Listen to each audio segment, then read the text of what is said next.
السلام علیکم۔ جادہ نور پر خوش آمدید۔ کہانی کا عنوان ہے اللہ کا ولی۔ ایک شخص اپنی بیوی سے بے پناہ محبت کرتا تھا۔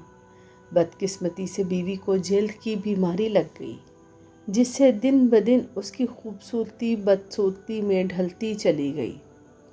اس پر مصیبت یہ ہوئی کہ ایک حادثے میں وہ شخص بھی اپنی بینائی سے محروم ہو گیا۔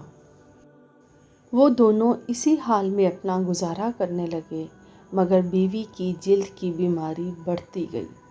وہ اتنی بدصورت ہو گئی کہ کوئی اسے دیکھتا تو کراہت محسوس کرتا، مگر اس کا اندھا شوہر اسے لقمے توڑ توڑ کر کھلاتا تھا۔ وہ سوچتی کہ اگر میرا شوہر اندھا نہ ہوتا تو شاید اس کے ساتھ نہ رہ پاتا، اور وہ اپنے آپ اس حال میں اس سے پہلے ہی مر جاتی۔ اور پھر اسی دوران بیوی کا انتقال ہو گیا۔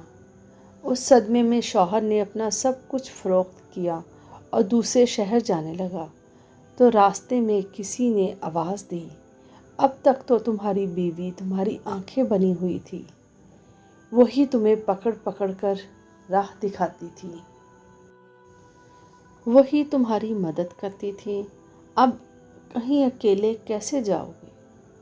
اس شخص نے کہا، بھائی میں اندھا نہیں ہوں، اندھا بنا ہوا تھا۔ یہ احساس میری بیوی کے لیے بہت تکلیف دہ ہوتا کہ میں اس کی بدصورتی کو دیکھ رہا ہوں۔ یہ کہہ کر وہ شخص شہر چھوڑ کر چلا گیا۔ کہنے والے کہتے ہیں کہ دنیا اسے اللہ کا ولی کہہ کر پکارتی تھی۔